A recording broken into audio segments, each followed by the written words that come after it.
and your children are turned into mindless vassals who now they look up to some twit instead of looking up to Thomas Jefferson or looking up to Nikola Tesla or looking up to Magellan. I mean, kids, Magellan's a lot cooler than Justin Bieber. He circumnavigated with one ship the entire planet.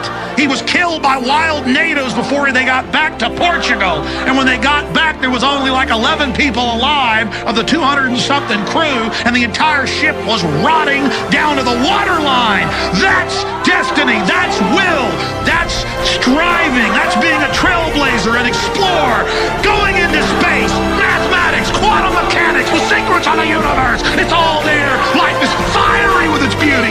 It's incredible detail. Tuning into it. They want to shatter your mind talking about Justin Bieber.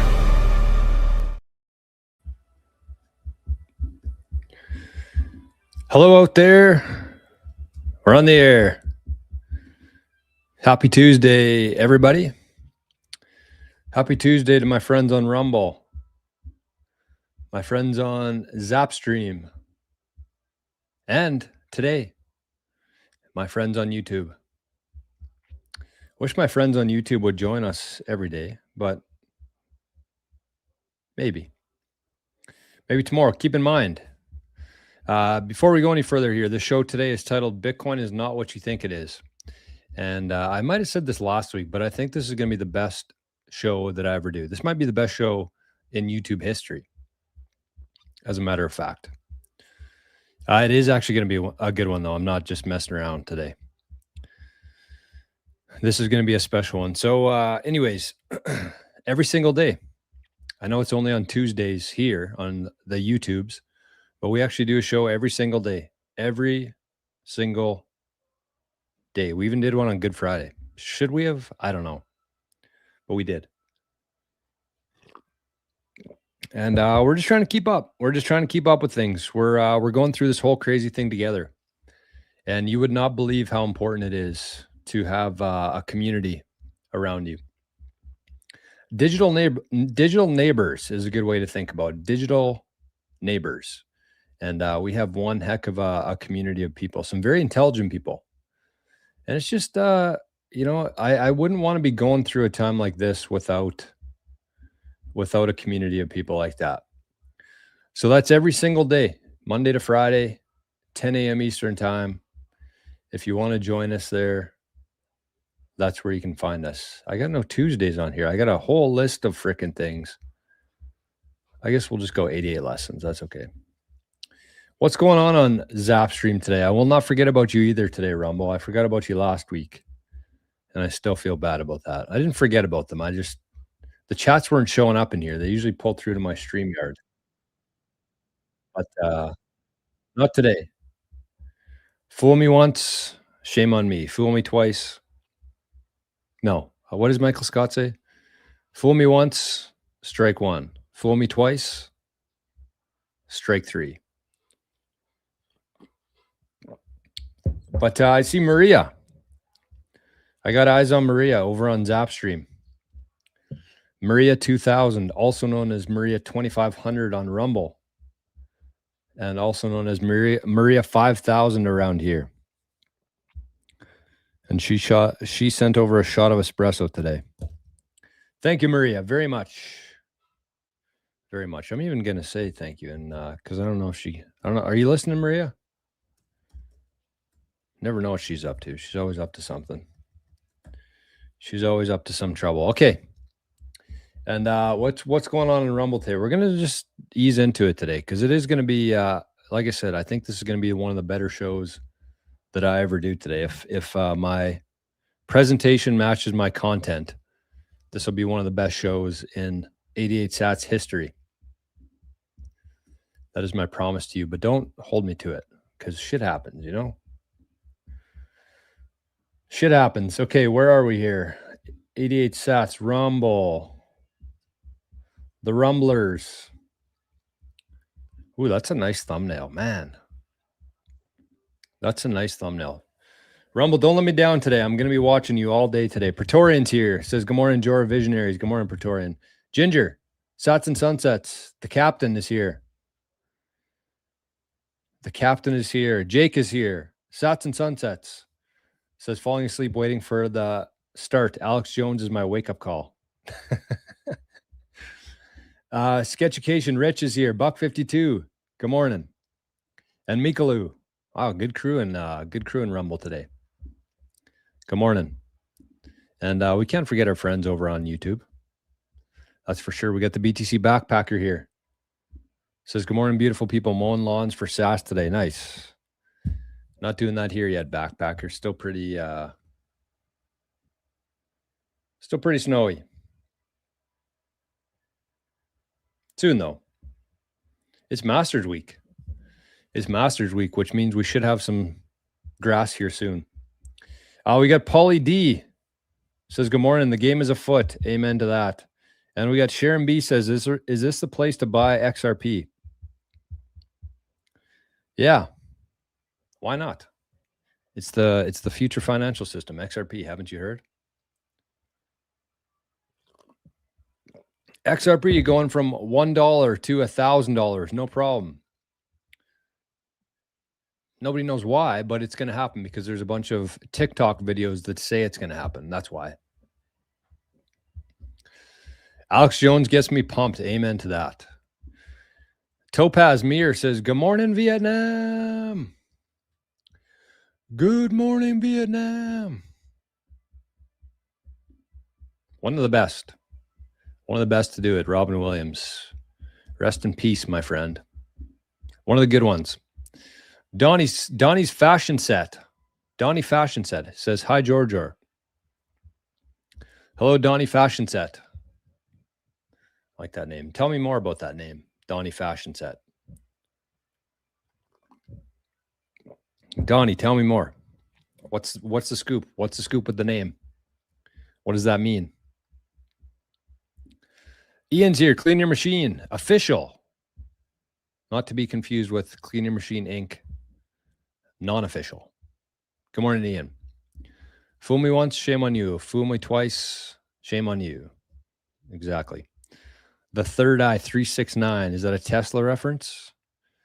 Right place to buy Caspi. Yes. Fanny. Fanny's on YouTube. Sharon B's on Rumble. Rumble. Let's go. Ian says, shooting my new 17 HMR right now and listening, buddy. Good morning, Ian. It's good to see you in the chat. Stampede, there's a friendly face right there. Man, I recognize the good ones on YouTube. I recognize the good ones, the bad ones, and that's about it. A lot in between. But I would say Stampede Gaming is a good one. Ginger says, what is your preferred lightning wallet for sending you sats now? Not sure after the hack. So actually that morning I swapped my, I actually generated a brand new password with my cold card. And that's what it is. So you can send it to Jorah Rizful. That one's solid now. Let me put it in the, let me put it up there for you.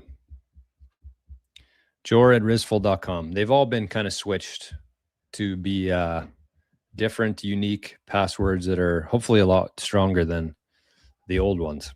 Still don't know how that happened, but you know, it's just it's part of it.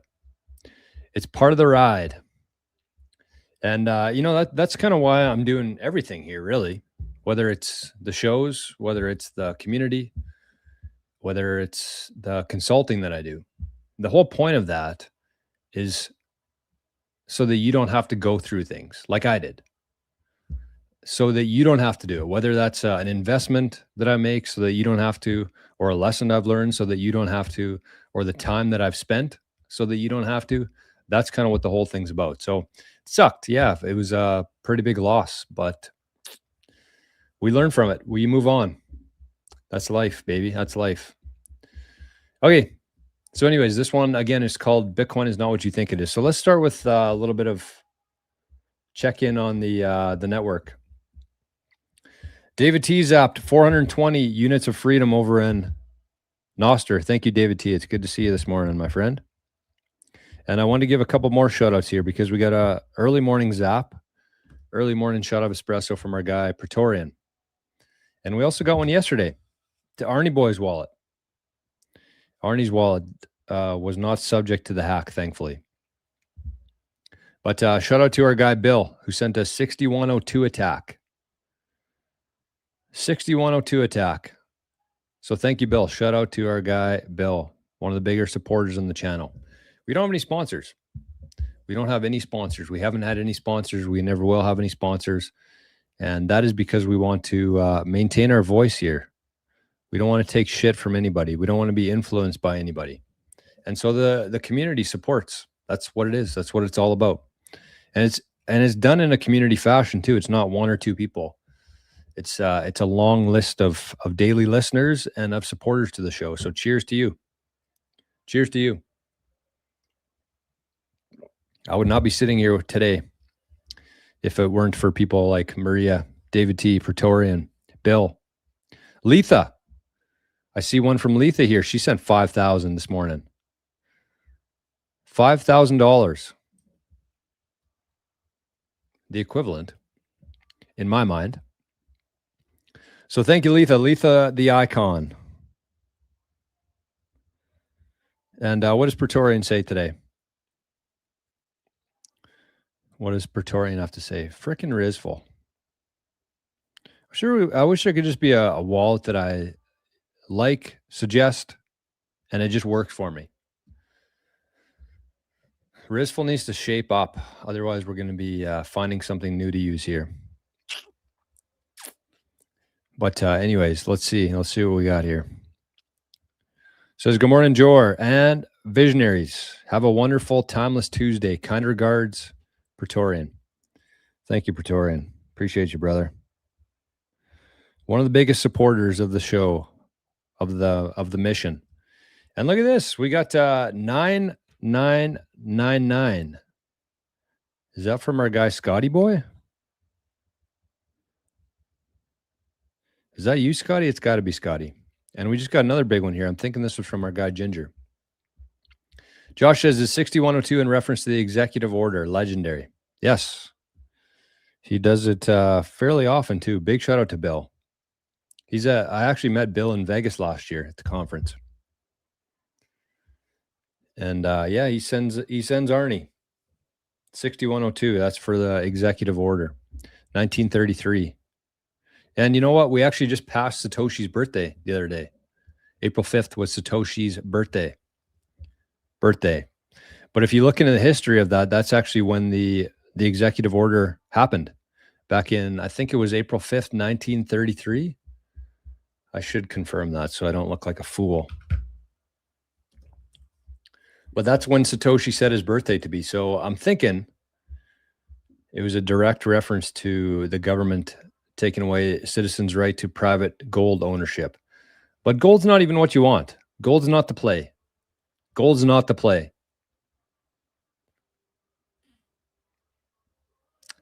I used to be nice to gold bugs, but I'm kind of done with it. Because if you're owning gold right now instead of Bitcoin, I'm sorry, but you just haven't put in the time. That's all it is. That's all it is. And there's a lot of ego that gets in the way. It's not that you were wrong about gold. You were right about gold. It's just you're wrong now about gold because we have a much, much, much, much, much infinitely better version of gold. And it's called Bitcoin. When was the 6102 order signed? April 5th, 1933. Franklin D. Roosevelt. The order mandated that all individuals, partnerships, and corporations turn in their gold, coins, bullion, certificates to the Federal Reserve by May 1st, 1933. Wow. To combat the Great Depression.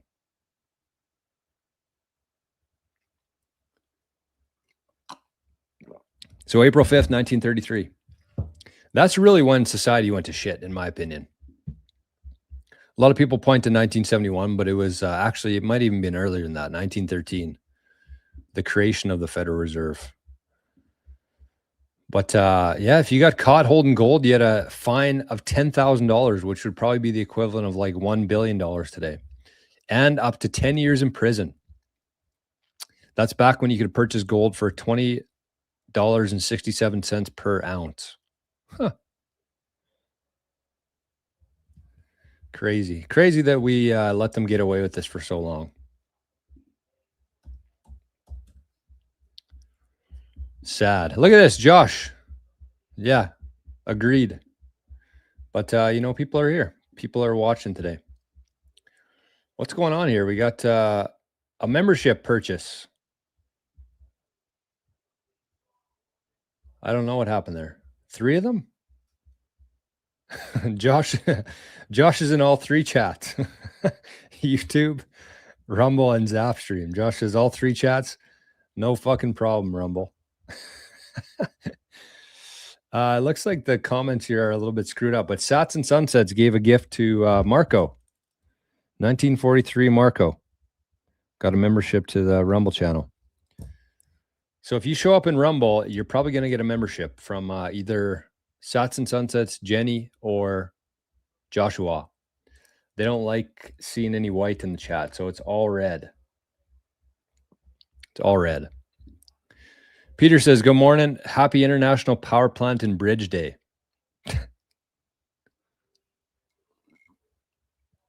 I guess today's the deadline, eh? We'll see what happens. Personally, my prediction would be nothing's going to happen. But who knows? FDR was a commie. Yes, he was. That's I would say that's a nice way to put it, Josh. Great Depression that was caused by the boom and bust cycles as a result of the Fed being created 2 decades earlier. There's a guy who knows history. Scotty said, man, didn't read my 999 comment. It didn't come with one, Scotty. Did it? It said woo. You want me to read woo, or you want a Ric Flair woo? Thank you, Scotty boy. Okay, and we got Josh sent in 8,888 units of freedom. Said Luxter, claw twice and meow once to end the Fed. Fuck them. Okay, well, we're off the rails already today. Usually we try not to swear on YouTube, but we're off the rails already today. They got the island last night. What does that mean? Jetpack, all caps, not messing around today. Says, imagine if we're all in the simulation and this is how you mine Bitcoin using your mind, then wake up when you die with the value in real life.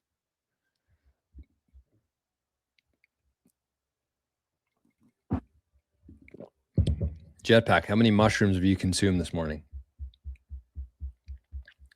Scotty, I'm not a monkey here. I don't dance with sats. He said, put some effort in. I'm not going to do it because I'm going to blow the microphone or my voice is going to crack. It's too early for frickin' Ric Flair woos. Yes, it didn't show up on Nostr, Scotty. You're full of it. In Ireland, where they have 90% of the oil. I mean, the one thing that I'll say about everything that's happening over there and in the US is there's much, much, much, much more than any of us know. So for anybody who claims to know what they're talking about, anyone who claims to know that they have some sort of inside information into a war, they're full of shit. Nobody knows anything. And it's hilarious to me. It's hilarious to me that Bitcoiners know. They know damn well how much bullshit the mainstream media feeds out every day. But yet when it's about things that they agree with, they just assume that they're telling the truth.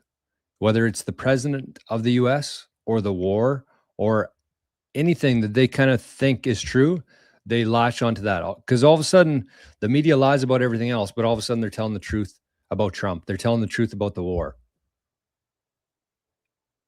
Nobody knows.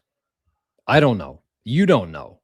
Nobody knows. The people on YouTube and Rumble and Twitch and whoever, CNBC, CNN, Clown News Network, Crime News Network. Shout out to Jerry Loves Freedom. Right here, my good Jay. I'm going to assume that's a guy. I'm going to assume that's a guy or a girl, but that's it. Right there. It's pretty easy to find. The easiest channel you could find. Plural says to claim more simply in a simulation is to ignore true depth of existence. Yeah, I mean, I got a lot of stuff to talk about today, and whether or not we're in a simulation is not on the agenda because I have no idea.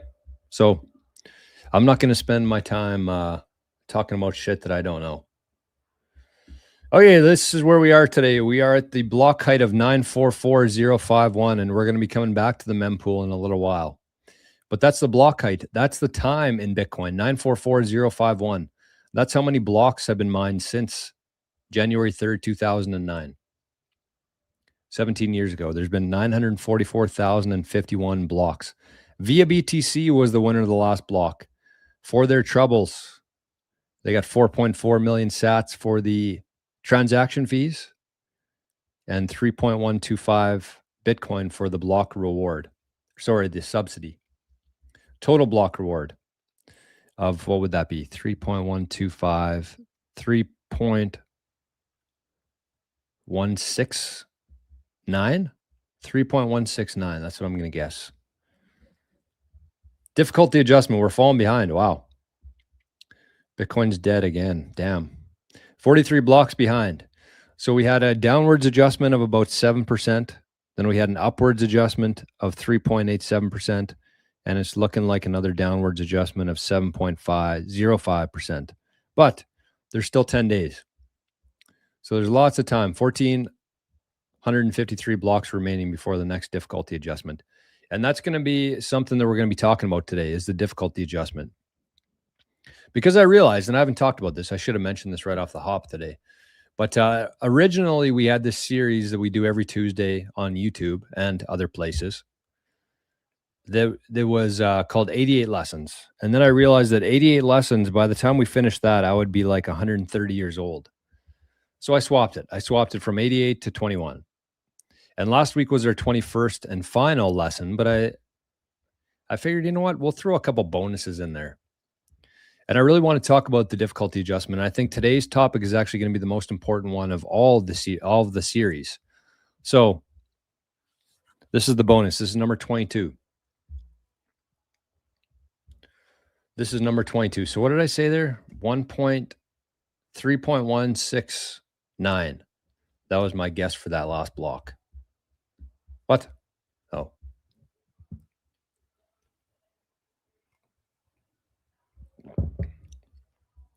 Let's see. Was I right? It's pretty close. I said 3.169. I'd say that's a win. So that's what happens there. They get this, whoever mines the block, they get the subsidy, which is the fixed amount, 3.125 for this epoch number 5. Shout out to the visionaries. 3.125, and then they get all the transaction fees inside of that block, which is the variable amount that changes every block. So the subsidy plus the transaction fees equals the total reward that the miner gets as their compensation for mining Bitcoin. 3.1687 they received. The total supply of Bitcoin, you can see since last week, we've went up 0.01, I believe. Last week was 20 million. So there's only 0.99. What would that be? 0.99 million.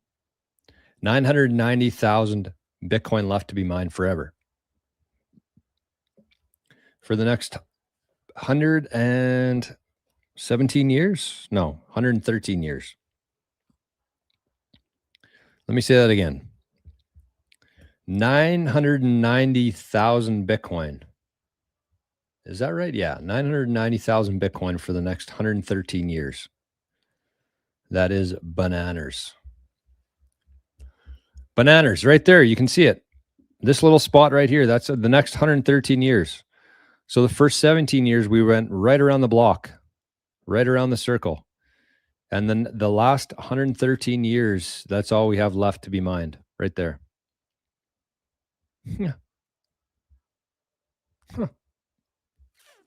Crazy. The exchange rate today, we don't really care too much about that, but we care about this because for $1, 1 unit of trash, 1 unit of illusion, 1 unit of the worst money in human history, you can trade one of those units for 1,470 sats. 1,470 of the most scarce, precious, finite, best money in human history. Best money we'll ever have. Well, I shouldn't say that. I can't predict the future, but I do know that up until this point, for however long we've been around, these units are the best money that we've ever had. It's a pretty good trade. You can trade 1 unit of trash for 1,400 of those units. We call that the deal of a lifetime around here. The deal of a lifetime. And look at this. We crossed the threshold. So we're, what would that be? 949 blocks away from the halfway point, the Bon Jovi block. So 945,000 will be the Bon Jovi block, which means we are halfway there, living on a prayer. We're halfway to the next halving in 949 blocks. Right? Because every 210,000 blocks, there's a halvening, where this number right here, the subsidy, gets cut in half. So the halfway point is 105,000 blocks. Bitcoin doesn't care about human time. It cares about its own time. So it all goes by block height. 1 unit of simulation. That's right. Yes, that's correct. Look at this, Sats and Sunsets. Gift and wow, that's very, very kind of you, Sats and Sunsets. Because whoever received those, let me see where they were.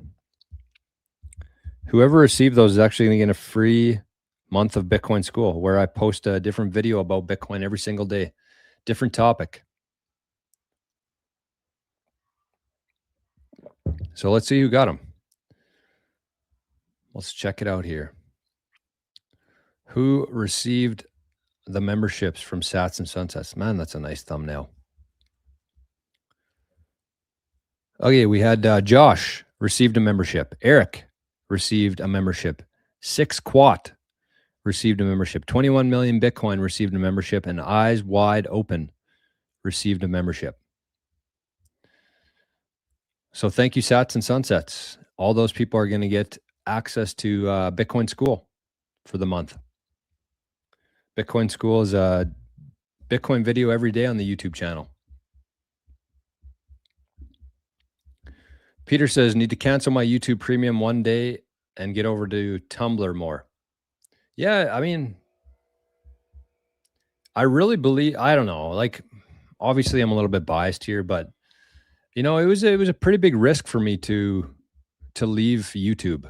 I mean, I didn't leave YouTube, but let's word that differently. It was a big risk for me to focus more on Rumble and on Zapstream, because there's just not the audience over there. Discovery's horrible. But I really think from like a viewer's perspective, Rumble is better. You can share, you can say whatever you want. You can share links. You don't have to pay for premium to get the picture-in-picture, so you can do other things on your phone. I think the quality's better on Rumble personally. And I mean, I'm just so tired of censorship. I'm so tired of it. And it's you know, it's tough. It's tough unless you're kind of going in with all the rules that they want you to play by. They make it very difficult for you on this platform here. So it was a risk. It's been tough, but I really think that it's going to pay off in the long term. So we'll see. We will see. Shout out to all my friends over there, because without them, I wouldn't be doing it still. News is no good. Okay, what's going on here? How come there's no music? There we go. Baska says, hello, everyone. Go Jor. Huddle and DCA. Bitcoin. Good morning, Baska. Is that a cat? Looks like a cat to me. There you go. Josh is a member. Josh is a member everywhere. Sat Strat says, hey, Jor. Good morning, Sat Stat. Sat strat. That's a tough one to say. Okay. What's this, Josh? Speaking of cats, I don't know how many cat fans are out there, but we got a cat here to share. Josh's cat, Pancake. And what did Josh say about this here today? He said how Pancake feels about whiners needing to have privilege and gender equity cards. And that's why every time I get a new subscriber on YouTube, they take it away from me. But that's okay. That's okay. What a nice looking cat. What a nice looking cat. Greetings from Hungary. Greetings from Canada. Good to see you. Thanks for being here. Okay, so where do we go from here? Let's check on our prediction, Scotty boy. Let's see how we're making out with that. We actually, believe it or not, we timed the bottom so far. Still not up, still up in the air here. But the people in Rumble can verify this for me. We called the bottom, right? Where was it here? 12.133. 12.133. I think it was actually a little bit lower than that, but we called it. We called the bottom here in gold. This is in real terms, not in fiat units of illusion, units of trash. This is the Bitcoin to gold chart. And we predicted this March 2nd, 2026. I said this is going to be the bottom. This is going to be the bottom in terms of gold. So right now you can trade 14 pet rocks for a block of real estate in Cyber Manhattan. It's a pretty good trade. 14 pet rocks for a whole block in cyberspace Manhattan.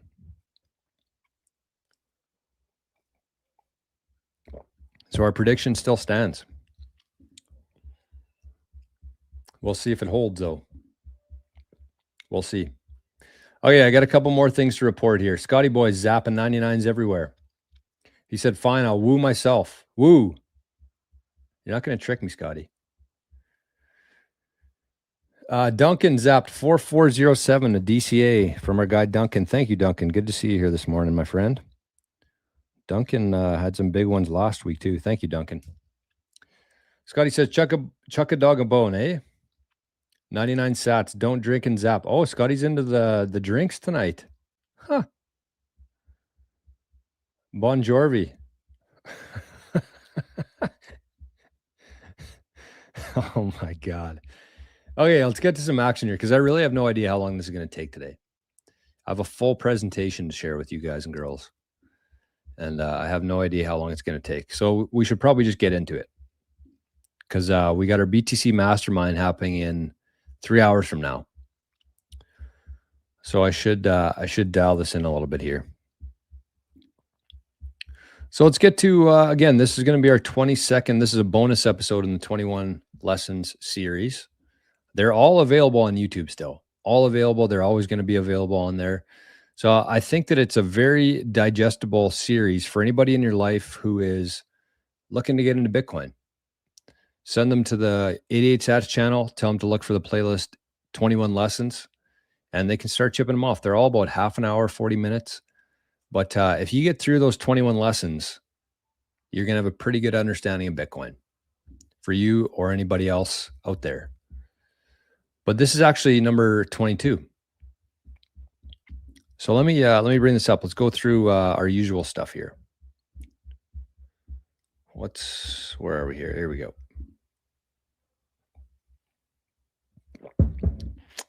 And we got a good crew again here this week. It's good to see, honestly, because I actually mentioned this last week. I said because last week we had over 100 people in here. We had, I think, over 50 people on YouTube, about 40 some people in Rumble, and then we had 20-ish in Nostr.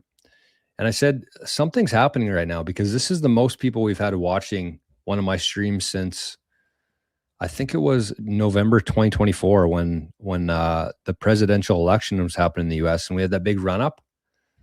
That was kind of the only time I've ever had over 100 people watching at one time on the channel. And kind of since then, it's been, obviously I went to different spots here on the internet, but I really think that there's something happening. Something's building up right now. I can feel it and I can see it. Right now we got over 40 people in YouTube, and I think we got about the same over in Rumble. So I'm sure today we'll hit over 100 again, which is a very positive sign, I think, for just Bitcoin. I mean, the crazy thing is that there should be 100,000 people in here. And not just because I'm entertaining or knowledgeable or anything like that, but there should be way more interest in Bitcoin because it's the most interesting thing, in my opinion, that we've ever had as humans. And I don't even know what second place would be. So the title today is Bitcoin is Not What You Think It Is. I'll probably say it a couple more times. I want to give a couple shout outs here to Gigi, who wrote the book 21 Lessons, who inspired this series. Michael Saylor, who said people spend 100,000 hours of their life earning money. They should spend at least 100 hours learning how to keep it. Or 21 Lessons. And a big shout out to you, one of the 100-ish people watching right now or later. But shout out to you, because to get here, to get wherever you are, to this point, watching this stream on a Tuesday morning, you had to go through some shit. You had to go through some shit. I know that because I did too. And there's not many people in Bitcoin who have a really good understanding of Bitcoin who found it by accident or without really needing it. You know what I mean? Like the people out there who need Bitcoin are here. The people who have found a need for it. And why is that? Because they went through something. They struggled through something. Whether their groceries tripled in price, whether their employer fired them for not putting something experimental into their arm, whether their government froze their bank account for saying something that they didn't like on the internet.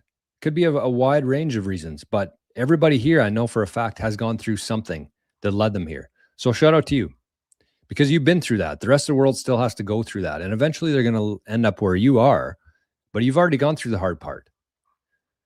Now you got to focus. You got to focus on creating as much value as you can, storing that value in Bitcoin, and protecting what you have. Not focused on price watching, not focused on predictions and charts and all that other bullshit, not focused on politics, because the whole thing's just a show. It's all a show.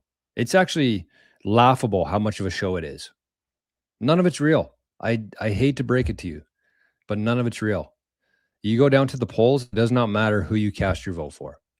Voting is the adult equivalent of writing a letter to Santa Claus. Oh, we just had an Arnie sighting there. But you have the ability to vote in other ways. You have the ability to vote with your attention. You have the ability to vote with your money when you're deciding on which brands to buy, which products to buy.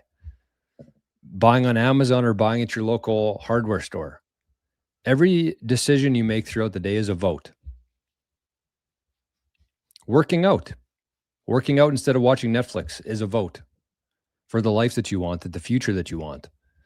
So those are the votes that matter. And I want you to understand how valuable these units we call Satoshis really are. You have enough. That's what we talked about last week. You have enough already. Obviously, you want to get more, but that shouldn't be your number one focus right now. Your focus should be on creating value, storing it in Bitcoin, and protecting that Bitcoin. So shout out to you. If you somehow found my channel out of all this noise here on YouTube and Bitcoin and everywhere, this show's a little bit different than most. And I think I've done a pretty good job of filtering out people through the years. Even some people I've disagreed with in the comment section are here today. But I guess I got to push a little bit harder. I got to go a little bit more extreme maybe. Because that's why I do it. I like having the people here who want to be here. Not that they have to agree with everything that I say, but if I say something wrong or if I offend them, I really don't give a shit. And I don't really care that they're complaining about it in the comment section. So the best thing that they can do is just leave. And so that's why sometimes I put out some controversial takes on things, is to kind of filter. It's a good filter. So I don't have to worry about who's here, what they think, who's sponsoring the channel, what they think. I don't need to worry about any of that shit. I just say whatever I want to say. And if people don't like it, they can hit the road. Okay, next up here, we're going to go through the members. I don't know if we had any this week. Any new members? Did we? Oh yeah, we got 5 today. We already gave him a shout out, but we'll give him another shout out here. So we actually had Patoshi joined 7 days ago. Patoshi 21. We had Daniel 6408 joined 5 days ago. The Bitcoin School, nice. And then we had 5 this morning. Six Quat, Eyes Wide Open, Eric, Josh, and 21M Bitcoin. Thanks to Sats and Sunsets. So that's some new members. And yeah, I mean, I didn't mention this, but the Bitcoin School, we have a separate school community for the Bitcoin School, but I actually share all those videos every single day. There's 96 of them already on the channel. So if you're a content junkie, you should probably sign up to be a member on the channel, and you get access to all 96 videos that I've done so far this year. I post a different video every day talking about a different topic within Bitcoin. And we don't have any sponsors, as I mentioned here. This channel here is 100% funded by the community. Pretty cool. A little bit of AdSense revenue in there, but nothing meaningful.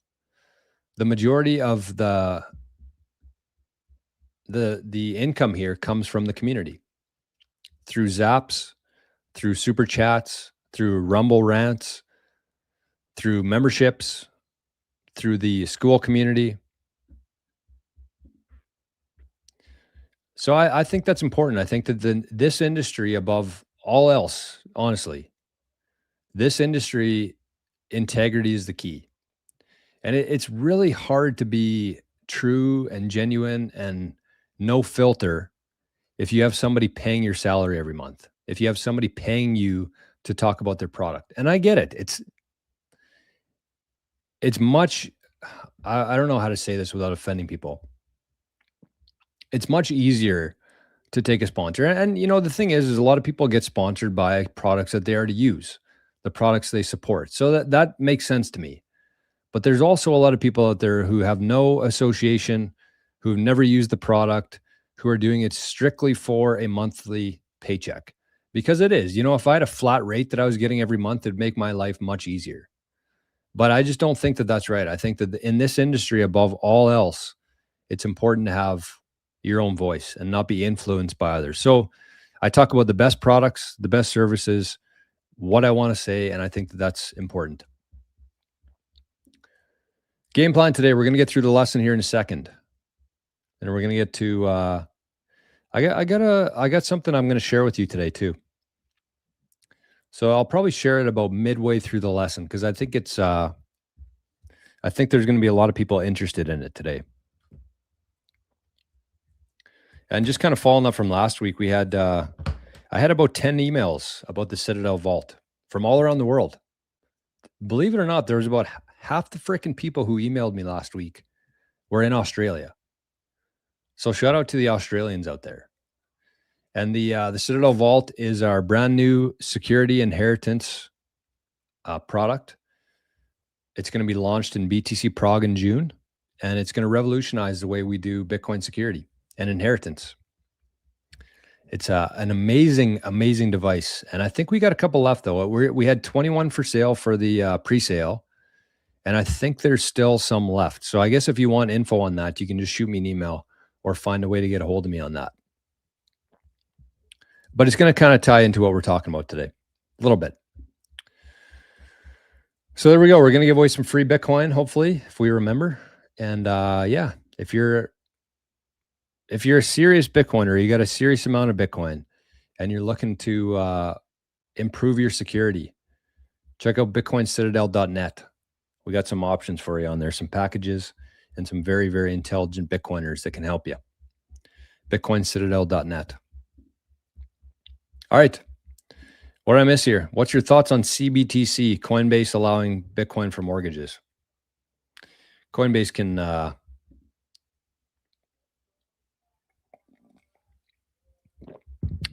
can kick rocks.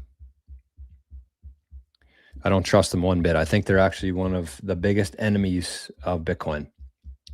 And the worst thing is that they pretend to be a friend of Bitcoin. Okay, what did I miss here? Missed a couple.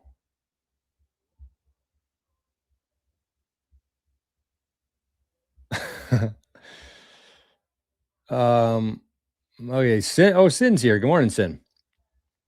Mika said, "Got to go prep for our meeting, Jor. Have a great day, everyone." Okay, see ya, Mika. Thanks for popping in today. Captain says, "Jor, do you have the promo code or affiliate link for the Passport Prime?" I don't. I actually should follow up with them because I should have it. I'll probably have it sometime this week.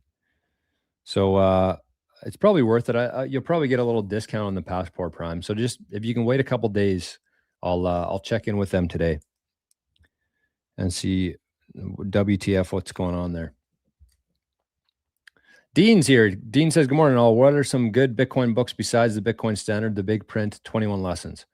Well, 21 lessons was that's probably my top recommendation. There's a lot of good books. Are you looking for I guess it depends, Dean. Like, are you looking to learn more about Bitcoin, or are you looking to kind of expand on other things? Sorry, I'm answering questions from over here and have this one on. We're all over the place here. Okay. Marco says the videos are really good. He's talking about Bitcoin School there, I believe. So thank you, Marco. Yeah, every single day. They're about 15 minutes long. It's a really good way to just kind of round out your knowledge for a very, very reasonable price. Because the more knowledge you have, the better equipped you're going to be for the future here. And it's not just like technical side of Bitcoin. It's thought experiments. It's different ways to look at it. And that's kind of what we're doing today, kind of in line with that too. Okay. Ginger said, "Did my Zap go through? Sorry, I was away for a few minutes." Yeah, Ginger, my freaking Rizfall. I even brought it up. I'm like, oh, we got to check on Ginger's comment here. And then it takes 2 minutes to load on here. And then I get distracted somewhere else. So we'll give it a chance here. We'll wait. I did see it though, Ginger. It did go through.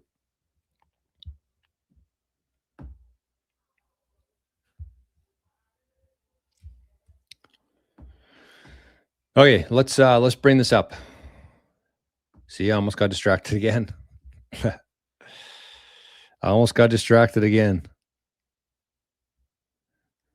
Okay, Ginger, where are you, man? Oh, we got a couple from Marco. Marco sent 1,500 times 2. Thank you, Marco. Appreciate that, buddy. Very much. Ginger sent 18,000. Ginger looking to get the MOB today. 18,000. What is this? Frick, see, it disappeared on me again. Oh yeah, I'm going to come back to that. There it is. Okay. Patience, Jor. Patience. I shouldn't have to wait this long, though, to see frickin' Zaps. 18,000. And then when I click into it, it just disappears. 18,588. And he said, "Thanks from Ginger." Thank you, Ginger. Ginger, 18,588. Nice number there. Okay, so what we're going to do is I'm going to get through the lesson. Again, I have no idea how long this is going to take. I'm actually kind of nervous that I've already not wasted too much time, but spent too much time on other things. But it's going to be a good one. You're going to want to see it today.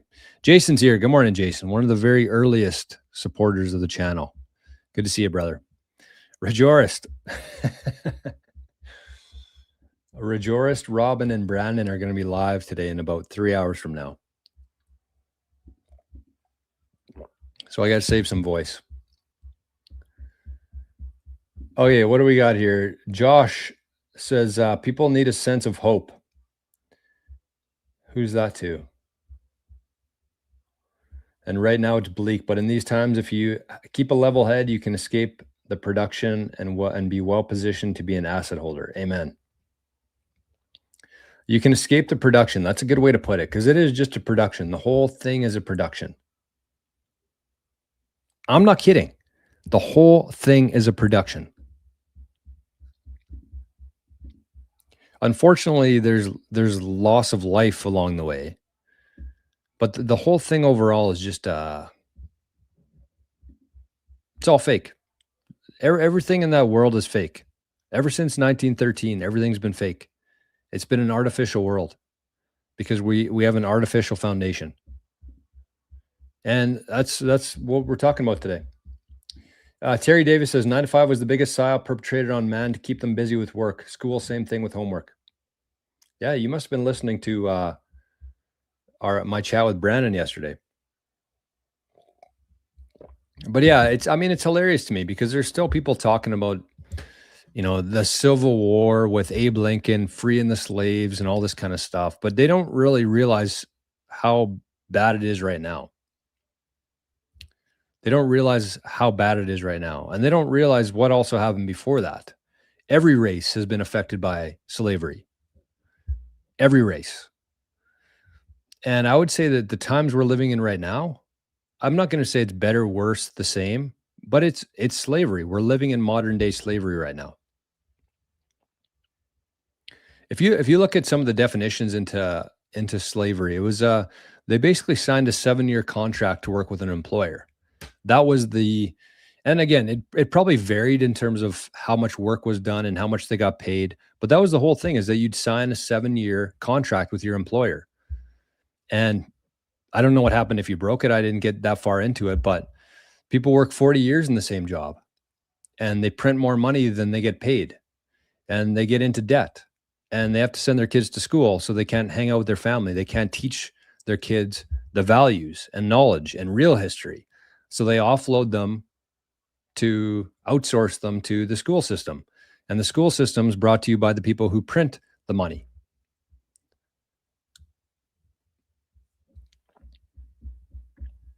It's a very sick, evil, very, very, very, very evil system that we live in. But that's why we're here. That's why we show up here every day, because we're done with that. We get to decide. Bitcoin's a voluntary system that you can opt into. You don't have to play that shit anymore. You don't have to pay attention to that. You don't have to give them any energy.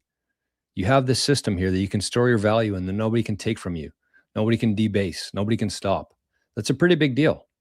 And it's crazy to me, even though it seems like a big amount of people in here today, it should be 1,000,000 times more, because Bitcoin is a solution to a problem that all 8 billion people have, which is debasement, theft. Debasement's a very nice way of saying theft, because that's what it is. Okay, Scotty boy. Scotty's into the beers for sure tonight. Scotty, what were you drinking? What's the Japanese? Man, something must be going on in the yard right now. Arnie's absolutely ripping around. What's the Japanese drink of choice? He made it home safely, and he keeps wooing. So thank you, Scotty. Scotty gave a big zap today, and he's been zapping nonstop. He's into the sauce. Scotty is lost in the sauce. Look at this guy. He's got something going on.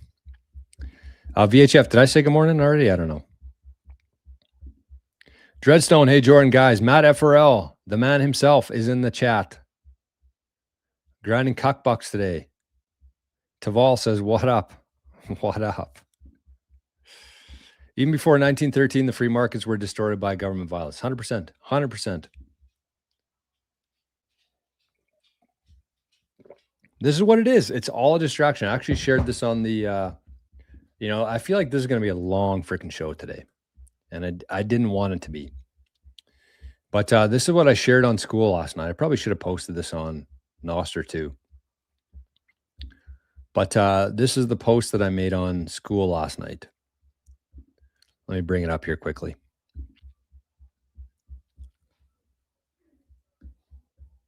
Right here. So it says distractions galore. It's all just a show. Every single aspect of it. They need distractions so that people don't look into how effed their system is. It's boring as hell for people who can see through it. Really. Like the people here watching this, I know it's kind of easy to get wrapped up in that. Oh, there's a deadline tonight. This bridge got blown up. This happened because of this. But the people who understand that it's all just fake, it's all just a show, it's all a production, it's boring right now because nothing's really happening. I feel like that this should be, again, I feel like there should be 1 million people watching this right now. I feel like Bitcoin should be, if we're still comparing it to fiat, it should be in the tens of millions of dollars. So it's boring because we're just kind of waiting for everybody to catch up. But it's a heck of an opportunity to stack, because right now you can exchange $1, 1 unit of trash, 1 unit of illusion for 1,400 units of the hardest money in human history. People buying Bitcoin in 2035 will give anything to be exactly where you are. And then, of course, one of our favorite gifts, head nod for the people there. So that's in our Skool community. Skool's pretty cool. Skool is not for fools in this case. It is pretty cool. We got a lot of people sharing stuff in there. We actually do once a week now. We do a weekly wins, where every Sunday we kind of go through the week, we recap it, and we share a little win that we had throughout the week. So it's, I mean, the Visionaries community itself there's a ton of content in there. Bitcoin Skool, there's videos every day. There's courses in there. There's unlimited amount of content. It would probably take you 2 years to get through everything. But the main value, I think, in that community is the people. The community, people having your back, people sharing things. It's the right state of mind, I think. And if you don't have something like that, it's pretty easy to be lost right now. Tell the normies they're slaves. I logically explain how, and they can't grasp it. Yeah, because they've been MK Ultra'd into believing that it's just normal. But I mean, think about it. Like it's very easy to understand. It's very easy. If you had the ability to print money, because what is money? Money's a measuring stick of the world. It allows you to do things, or it hinders your ability to do things. If you had the ability to print money, what would you do? You would do everything that you can to ensure that that system remains intact. And just imagine if you had unlimited money, what you could throw your money at. You could throw it at the media, propaganda. And that's kind of what I was thinking last night, because I was watching, we don't have cable TV here. We don't have satellite. We don't have anything here. But our smart TV has channels that play. And they were showing a show from like the 1990s, probably 1980s, maybe, of David Letterman. And, you know, it was a legitimate conversation. I could tell at that point that David Letterman was kind of indifferent. He was in the middle of things. He was just a talk show host.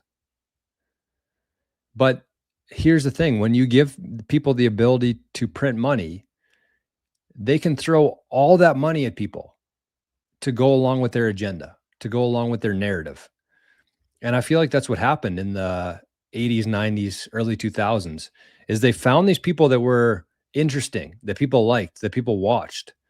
And then they just threw a bunch of money, or they blackmailed them, or they did something to them. And then all of a sudden they flipped, and they're very this way, in support of that narrative, in support of that propaganda.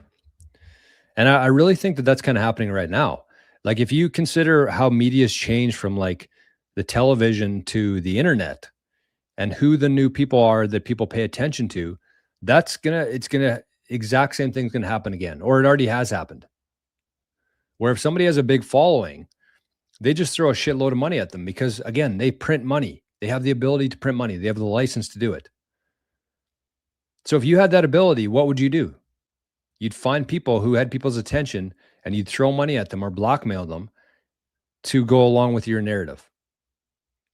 So it's not like they farm these people or like groom them, I wouldn't say. They just find people that have a lot of attention, and then they throw money at them to go along with their narrative.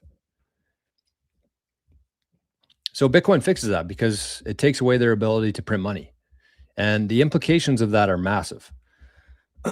Yeah, it's like, we don't even realize how crazy it is. What are zaps? Basically, if you got a Lightning wallet, you could scan this QR code here. You could open up your Lightning wallet. You press send. You scan this QR code, and then you can send a zap, which is any amount of sats. What a good song. God, this is a good song. Kip Moore, my man. Okay, well, we're kind of getting distracted here a little bit, but I did see somebody have a comment here. Well, maybe we'll get to it after, because again, I got a lot of shit to get through here.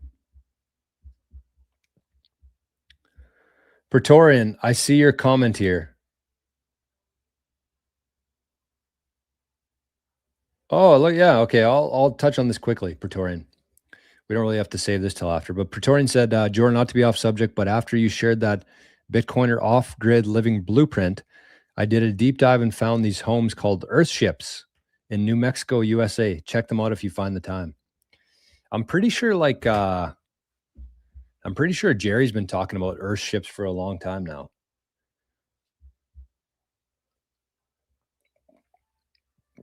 Jerry and Joe used to talk about those all the time too. I don't know what happened to Joe. Missed that guy. Joe Nakamoto. No, that's not his name. Joe, Big Bad Joe.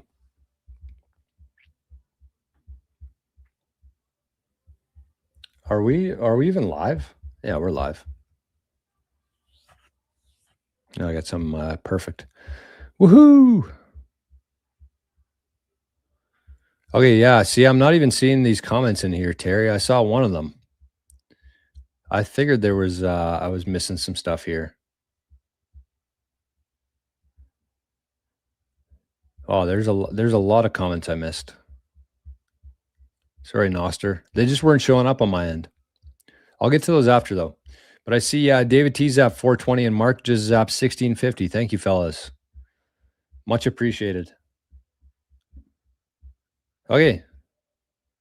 Earthship Rabbit Hole. I guess I got to take a trip. I've seen Jerry talk about it before. They look pretty cool. They look pretty cool. I mean, it's something to think about as Bitcoiners. I don't think people realize how rich they're going to be. Okay, well, if you can stick with me for a while here, you're really going to enjoy today's. That's a guarantee. So let's kick it off here. Let's kick it off.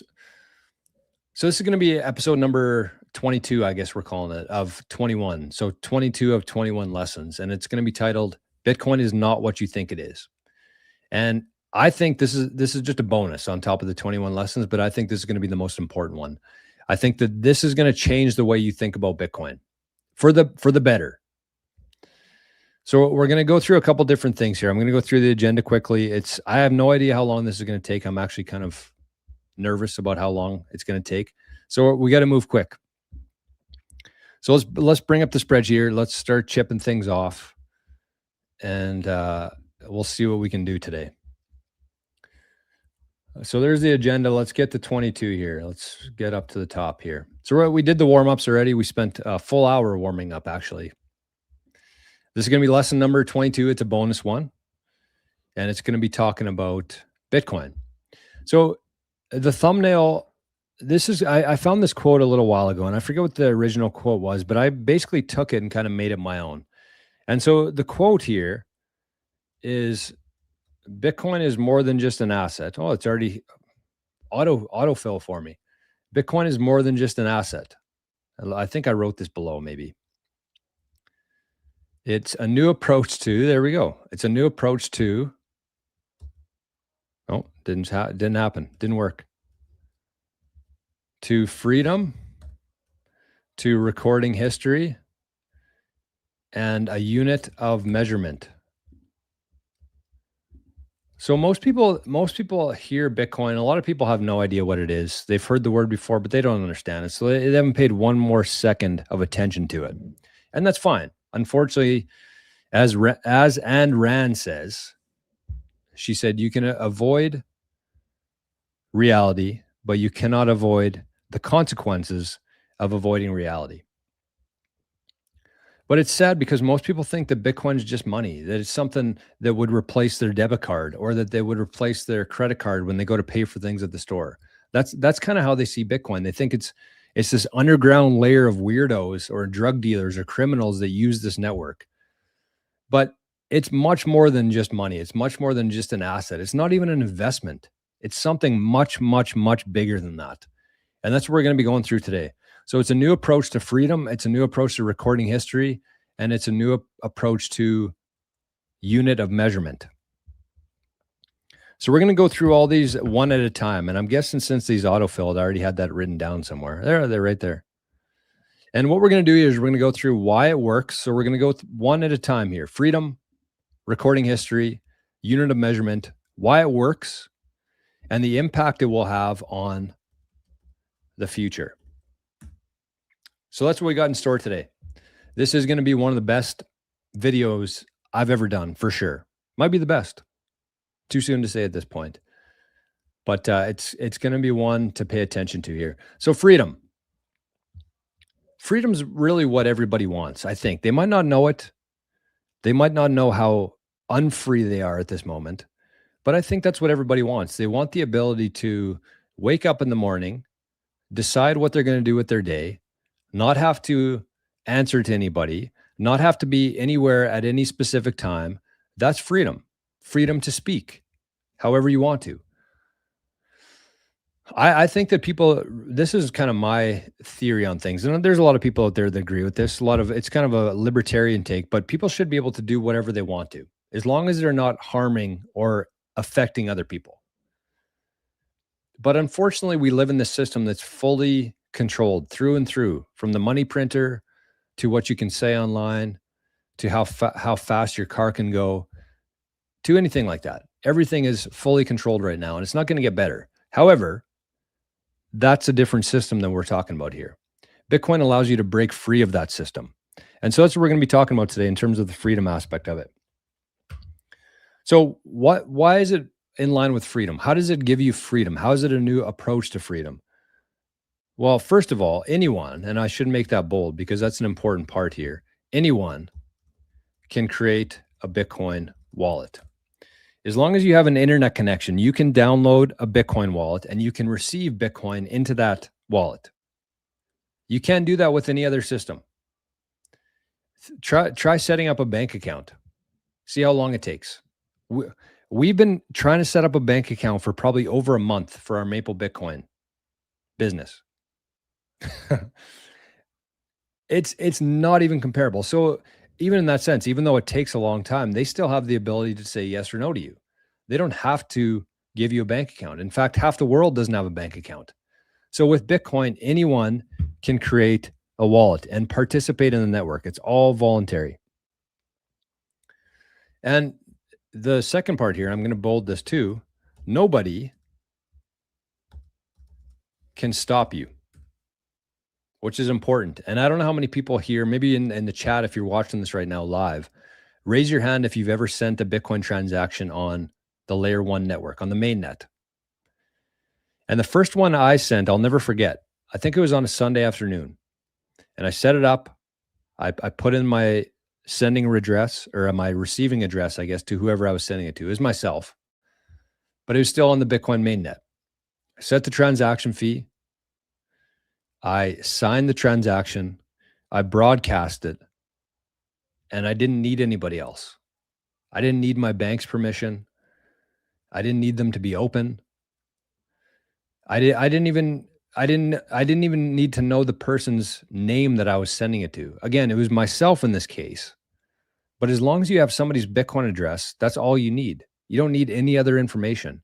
And it's a way to transport value, to send value to somebody else. Because that's what you're doing. Whenever you give somebody money for something, you give them cash or you pay with your debit card, your credit card. What are you doing there? You're sending them value. They give you something, whether it's a product, a service, or whatever, and you're sending them value in return for that.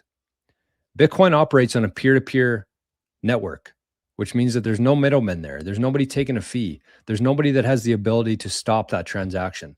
So that's freedom. That's freedom. And the other part here is that you can secure it. You can secure it in multiple locations, multiple countries. And we're going to talk about why that's important here in a second. Multiple countries. That's freedom. And that's, one of the biggest knocks that like gold bugs and people have. A lot of people say they don't want to get into Bitcoin because you can't touch it.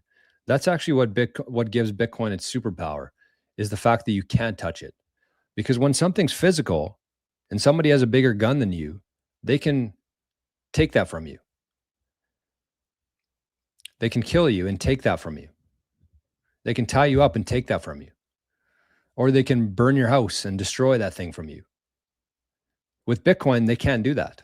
That gives you exponentially more freedom. So what is the impact?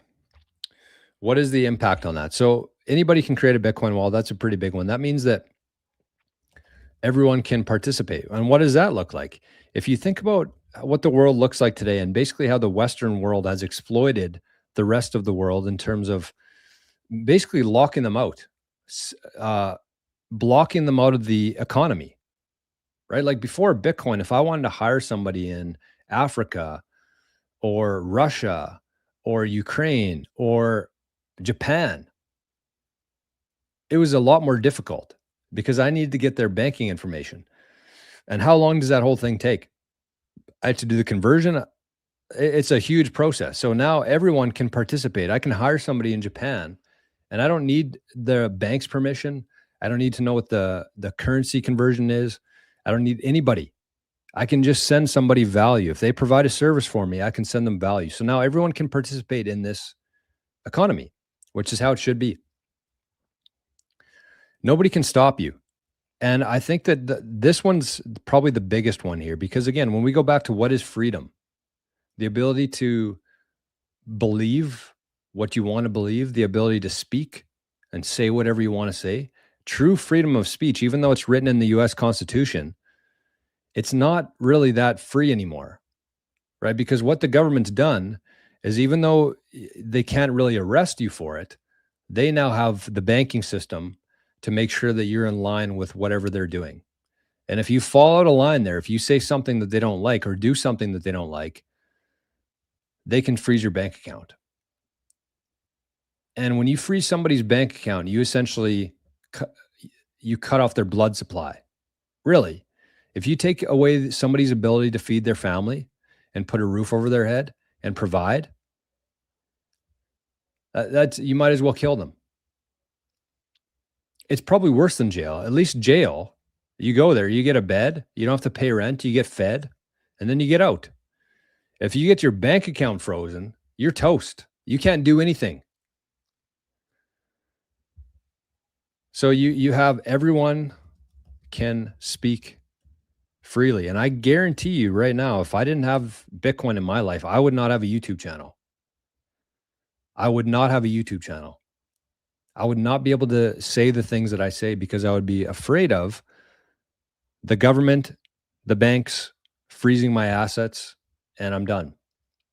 But I don't have to worry about that anymore because the majority of my wealth is now in Bitcoin, which they can't take away from me. They can try as hard as they want to. They cannot take that Bitcoin from me. And that's a very big deal in the sense of freedom. And then finally here, again, kind of tying into that, the fact that you can store your wealth in multiple locations, that takes a lot of risk off of you. Because you think of any other asset, whether it's physical cash, somebody can come take it from you. If they have a bigger gun, bigger army, tanks, they can come take that from you. If you say something that they don't like and you have a bunch of money in your stock portfolio, they can freeze your assets very easily. That's what we call Operation Choke Point. We've seen that in the US the last decade. More so in the 2020 to 2024 and before that. But that's what Operation Choke Point is.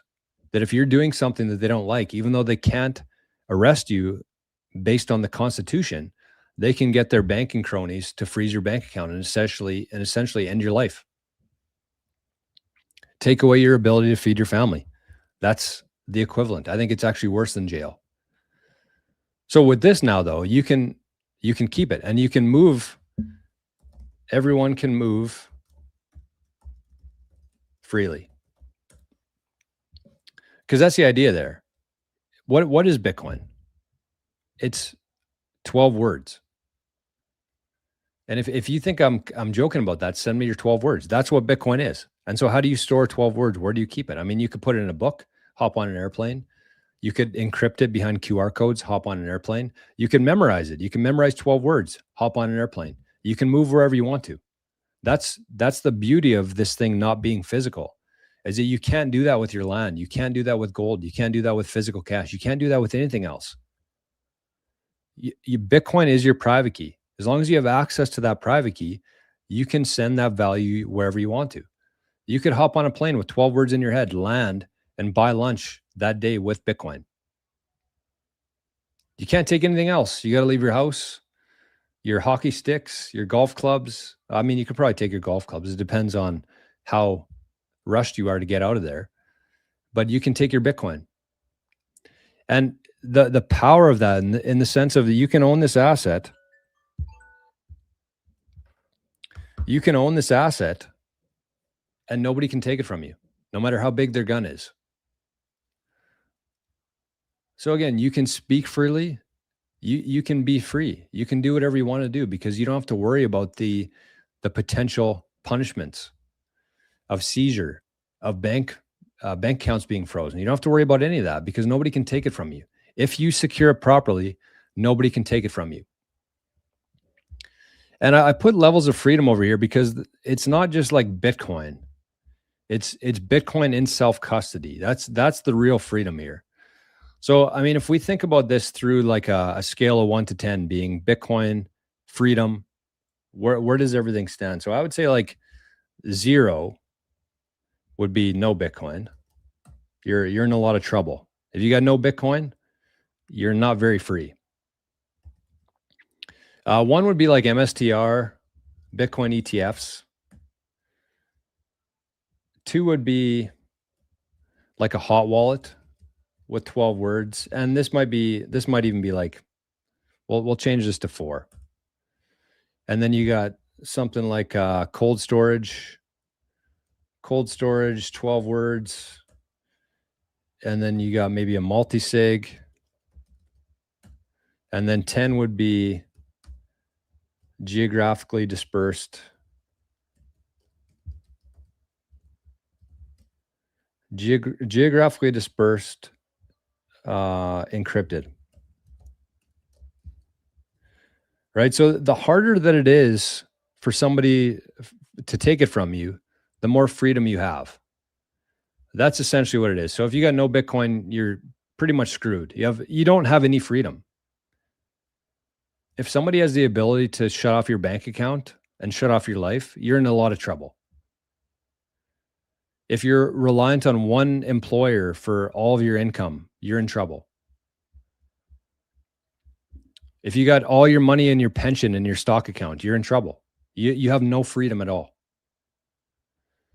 Strategy Bitcoin ETFs, you're going to get the price exposure to Bitcoin, but you have 0 freedom with that. You're not utilizing Bitcoin with that. You're going to be richer, yes, no doubt about that. But you're not going to be any more free. Hot wallet with 12 words, again, it all has to do with like if you're going through the airport and you had all your Bitcoin on your phone and somebody took your phone, your Bitcoin's gone. That's not very free. Cold storage, maybe you memorize your 12 words and you have it on a cold card. That's pretty good. But again, multi-sig, you want to make it as difficult as possible for anybody to take from you. And the more difficult it is, the more free you are. And then the 10 here is geographically dispersed encrypted keys. So if you have a cold card, that's great. That's an encrypted device offline. That's what's storing your private key. But then if you take your 12 words and you write it on a piece of paper and put it in your safe, somebody finds that, they have your Bitcoin. You're not free at all.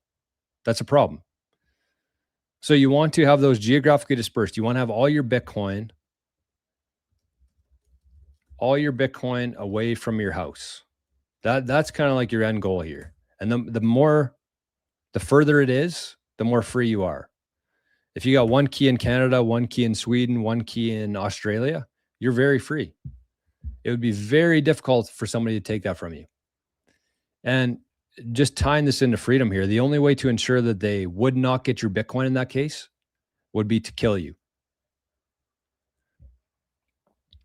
So what I'm gonna say here, because again, there's probably people watching this at all different stages here. I'm hoping everybody watching has some Bitcoin. A lot of people might have it in strategy and Bitcoin ETFs. A lot of people might even have a cold card or a Trezor, or a Ledger. But you want to get here. This is where you want to be. especially with all this uncertainty in the world right now, you want to be here. And if you're not, you should take the next step towards that. So if you are somebody with cold storage, 12 words, maybe even a passphrase, your next step should be a multi-sig. And if you have a multi-sig, your next step should be geographically dispersing these different countries and encrypting those backup keys so they're not written in plain text or not pounded into steel. And I know that everybody here watching this is at a different stage here. And so what I did this morning is, this is kind of what I wanted to mention today.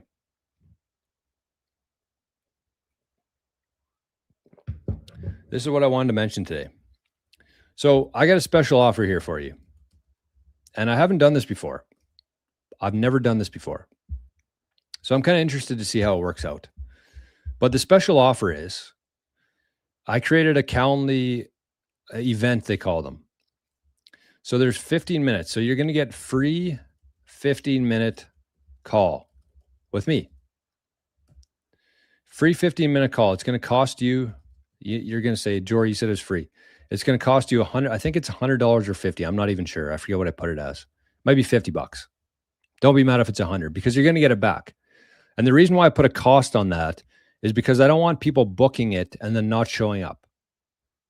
So basically, if you book the call, you pay, I'm going to send you that money back in Bitcoin.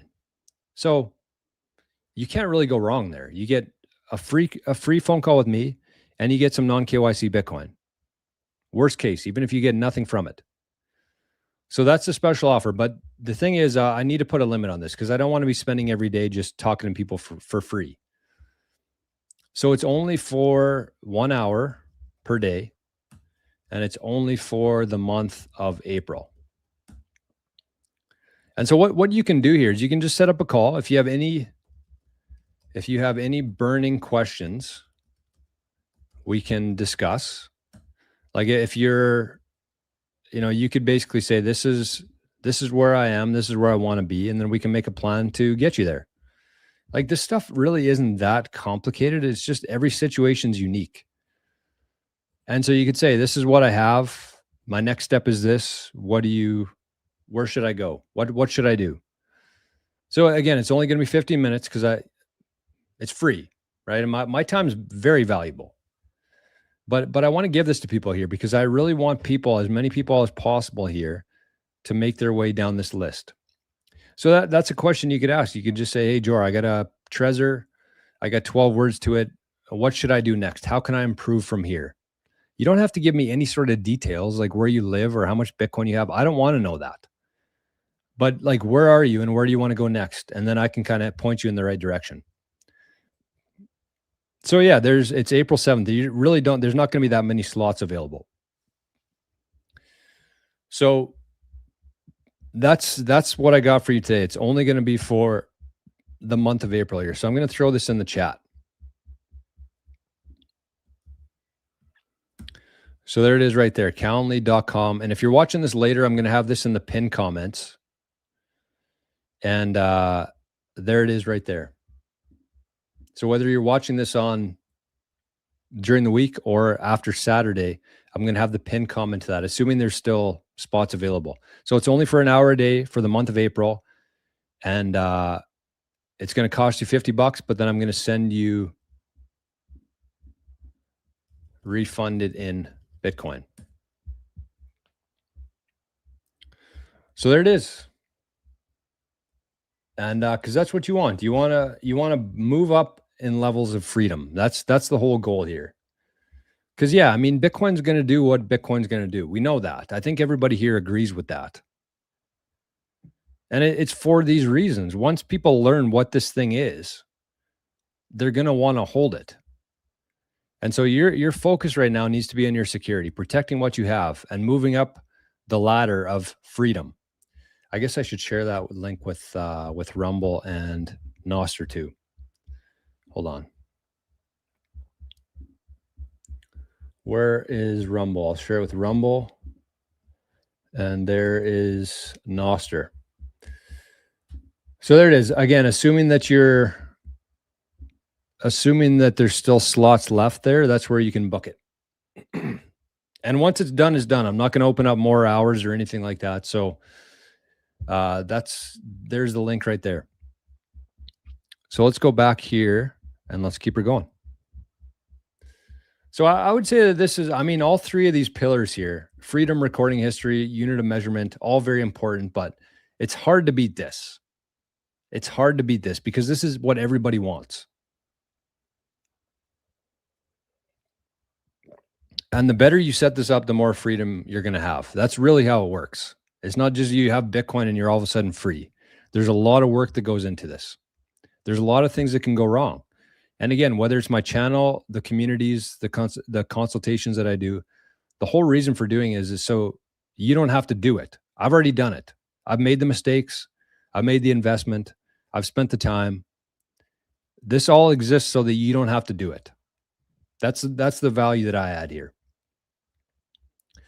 Okay, the next part here, recording history. It's a ledger. So let's go to, let's check this out here. Let's check out the mempool. I'm going to show you what this means.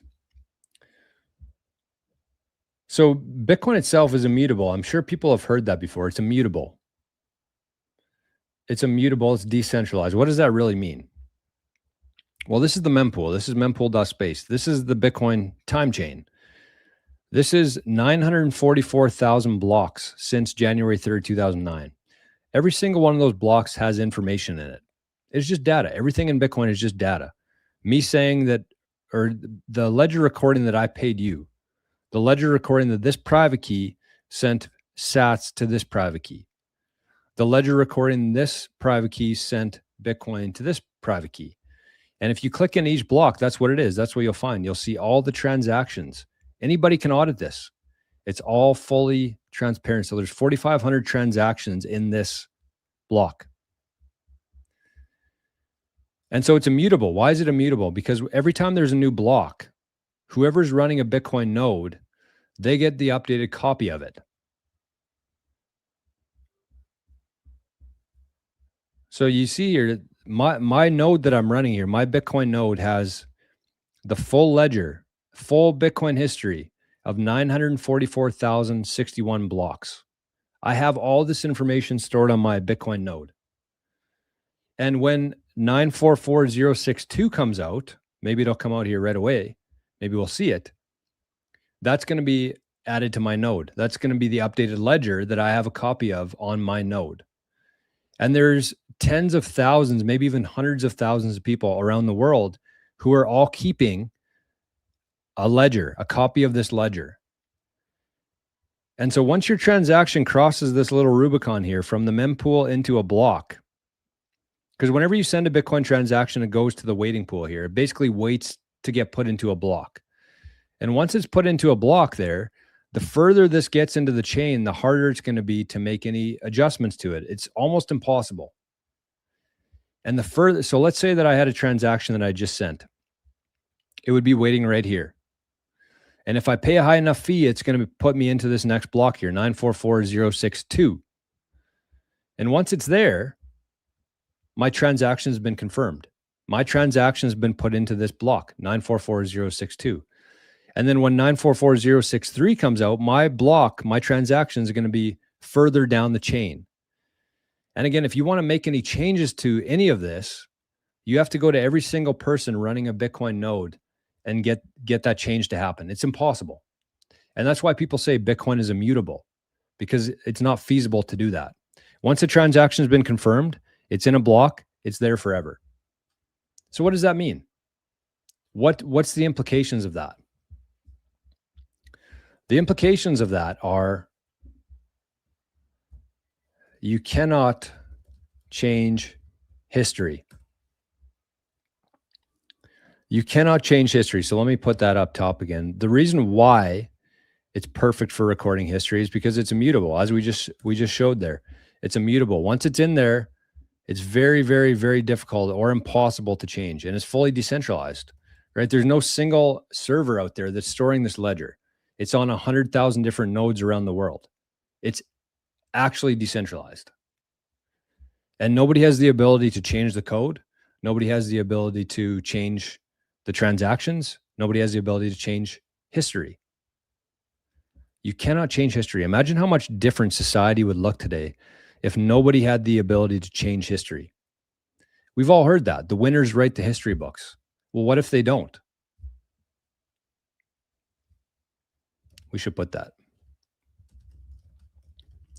The winners write the history books. But what if they don't? What if they don't have the ability to anymore? What if they can't go back to block 200,000 and change something? Because then they'd have to change all those blocks after that too. So it's impossible. And so what does this mean? This is for ideas. This is for ideas. This is for protocols, software programs. This is for books. Can't burn books anymore. That sucks. That sucks for the people up top. And what about this one? Medical studies. Oh, could you imagine? There's been a lot of medical studies and innovations and discoveries and inventions that have been wiped out. You invent something that goes against their system, they exterminate you. They exterminate you. They exterminate the idea. They burn the book. They get rid of it. Imagine how much different society would look today if we had access to all the history. If nobody had the ability to burn libraries, burn books, get rid of innovations, imagine how different things would be. We would be the Jetsons. Brandon and I talked about this yesterday. We would be the Jetsons. Instead, we are the Flintstones. Now, but that's changing because of Bitcoin. So that's one of my favorite quotes in Bitcoin is that, I think it was Saylor who said this. He said, at some point, everything before Satoshi will be considered bullshit. Why? Because we have no way to verify it. We have no idea. Everything that happened before January 3rd, 2009, bullshit. Because we have no way to verify it. There's no way to verify it. But everything that's happened after that, because of the way it's designed, because it's decentralized, because it's broadcast to tens of thousands of nodes around the world, you can't change that anymore. That's verification. Nobody can delete that. Nobody can destroy it. And again, just imagine the implications of this looking out 100 years, 1,000 years. If there's no ability to change medical studies and hinder innovation and delete ideas and burn books, if you remove that lever, that changes the whole path forward. It's a very big deal. And I don't think that anybody understands how important that is. Okay, so this is my favorite one here. So unit of measurement. Why is it a good unit of measurement? Well, it has a fixed supply. That's kind of an easy one. It has a fixed supply. It's all verifiable, as I just showed you there. Anybody can go onto that website. Anybody can look at the time chain, the ledger, and verify. You can see who has what, who sent to who. Although you can't see names or anything, it's just Bitcoin addresses and private keys. It's all verifiable. Everybody can see it. So you have the private, which are the keys that if you know how to keep that safe, then you can have all the freedom in the world. Nobody can take that from you. And the public is the ledger. And it has to be that combination there because it's easy to have private keys, but then a lot of these other cryptocurrencies like Monero, what's the other ones there? The privacy coins that they claim, Zcash, the ledger is essentially private. There's a way, I guess, you can verify it, but nobody, it's well out of the scope of the average person to do that. And even so, I don't know how legitimate that is. So it's verifiable. Difficulty adjustment. That's the biggest one. That's the most important part of this. Difficulty adjustment. So, and then we'll have the implications of this. So you can see down here what I'm doing here. Actually, I had a little bit of fun this morning before the show with AI talking about this. So fixed supply, everybody knows that, 2.1 quadrillion sats. Most people know it as 21 million, but it is 2.1 quadrillion sats.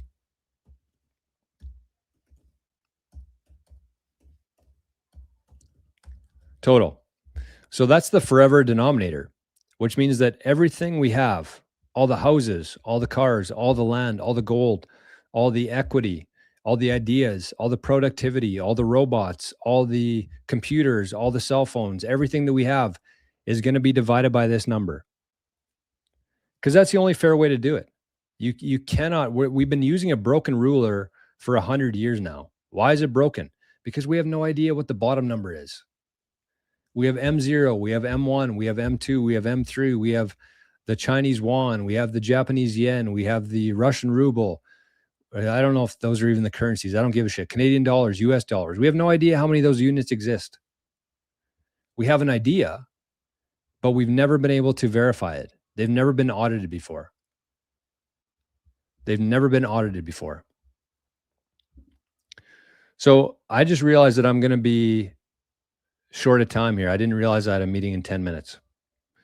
So we're going to have to do a difficulty adjustment next episode. Maybe we'll do it this next week. We'll do a full show on the difficulty adjustment because this is the most important part of Bitcoin to understand and why it's going to be a unit of measurement. But the reason is because, again, it's fixed, it's verifiable, and the difficulty adjustment makes it predictable, which means we know how much Bitcoin we have today. We can verify that right now. And it's predictable because we know how many Bitcoin we're going to have in 10 years from now, in 100 years from now. And it's because of this difficulty adjustment. So just real quick here, again, I wish that I had more time here, but that's the way it is.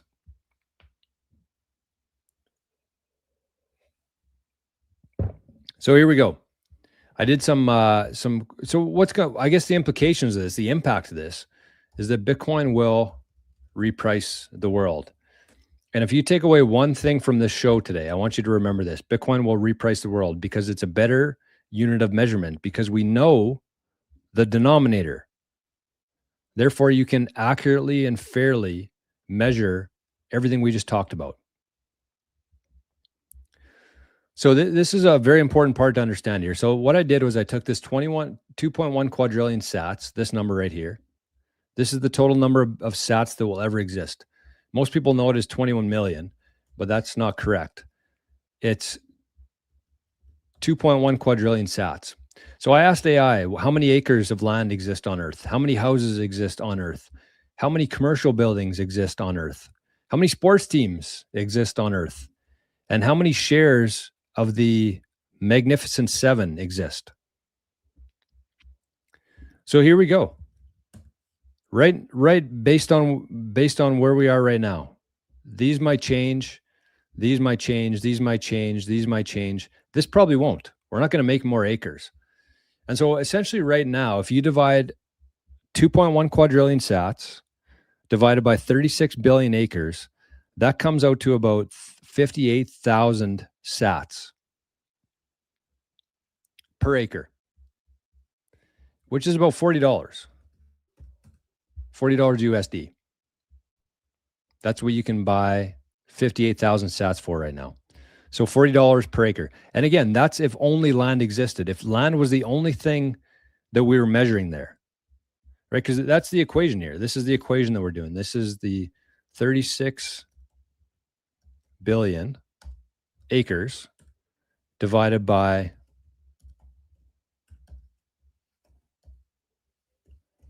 2.1 quadrillion sats. This is the formula. This divided by this. And that gets you 58,000 sats. Again, if this was the only thing that we were measuring up top, if the only thing that existed on Earth was land, but it's not. So this is much, much, much, much less than this. What about houses? Same thing. We can drag this formula down, except we need to swap 36 billion with 2 billion. And this is going to be about 1 million sats. 1 million sats for a house. That's the average cost of a house in Bitcoin if only houses existed. And you can buy that for about $700 today. 700 USD. Same for commercial buildings. So let's take this and we'll do 175 million. 175, 123, 123.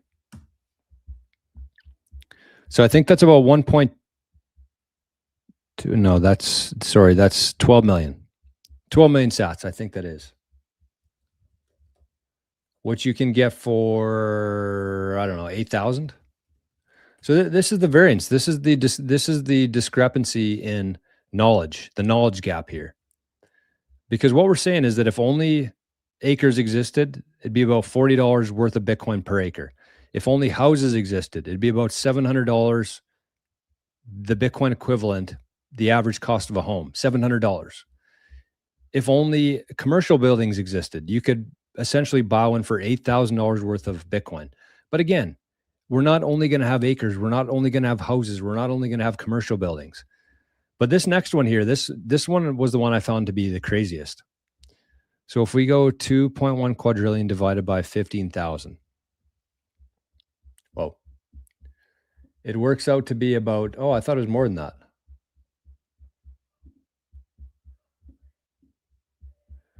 So that what is that number there? 140 billion. Is that right? 140 billion.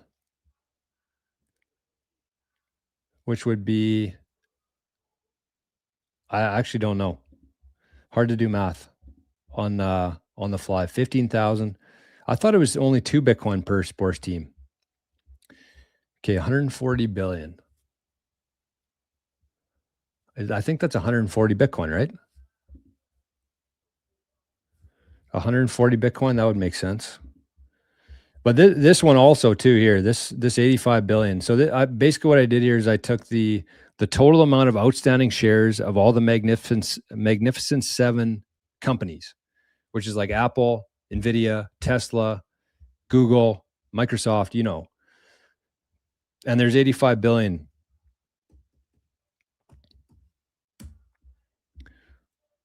So 24,000 sats. That's what the average price of those shares are. Again, if only equity existed in 7 companies on the planet,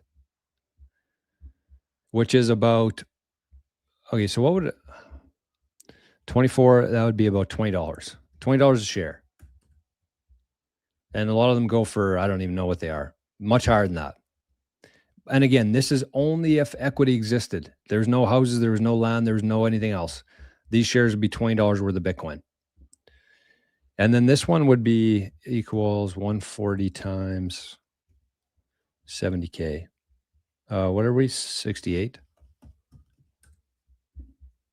9. So yeah, I mean, it's still pretty off. I don't know that that's right. Either AI is wrong or I'm wrong. But even so, like a lot of these sports teams sell for hundreds of billions of dollars. But in reality, if only sports teams existed, they should be about $9.5 million.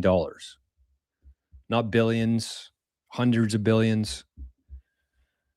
And so when you combine all of these, like these would go down significantly. It would be way less than $40 for an acre. It'd be way less than $700 for a house. It'd be way less than 9.5 million for a sports team. So that's what the unit of measurement does. It reprices the world. And we've seen it. We've seen this in real estate through the years, where it went from, even though the fiat value of the houses went up from 200,000 to 400,000 to 600,000, the value in Bitcoin terms went from 2,000 to 200 to 20 to 2. So Bitcoin's already repricing the world. It's just for the people who are tuned into it. So, I mean, this is objective math. You can go and do this stuff yourself. You can ask AI, how many houses are out there? How many sports teams? How many commercial buildings? How many acres of land? You can do this. This is math. This isn't my opinion on things. And so if Bitcoin works out as we expect it to, think about how cheap things are going to be for you watching this today. A house, the average cost of a house, 1 million sats, if only houses existed. So again, that's why you need to focus on your security, because you already have enough Bitcoin. What you need to do is increase your security and increase your freedom, and then enjoy yourself, because this is going to play out. This is going to play out. You know, assuming nothing crazy happens that I can't foresee. But as Jeff Booth says, as long as Bitcoin stays decentralized and secure, this will play out. So that's what I got for you today. I got to wrap this up. I got a meeting in 1 minute today. So big shout out to everybody for the support today. I'm sorry I didn't get through all the comments, but that's life. We'll be back here next week, though, Tuesday. I'm going to keep doing these on Tuesdays, I think, on YouTube. But again, consider joining us every morning here. We do these shows every morning. We talk about this kind of stuff. Oh, that's the wrong one. Every day on a better platform. And you have the ability to vote with your time, with your energy. What is this? Why are you spreading information about Bitcoin? Wouldn't it be more profitable if you kept it to yourself? Isn't the market easier to control if there's only a few players? I don't understand the question. I don't know. This won't even open up for me. Okay. That's it. Thanks, everybody. Hope you enjoyed that one today. And Citadel Vault. Yeah, if you want information on that, like I said, we got 21 available for the pre-sale. I'm pretty sure they're almost sold out. There might be 3 or 4 left. But if you want well, it's not a hardware wallet. Citadel Vault's not a hardware wallet. It's an inheritance digital asset vault. This is a hardware wallet. Citadel Vault protects the keys to this and gives you an inheritance plan and everything else you need to know so that your family can access your Bitcoin when you're gone. Okay, I got to go. Thanks, everybody. I'm sorry, Rumble. I'm sorry, Noster. I did kind of a shitty job with keeping up today in the comments.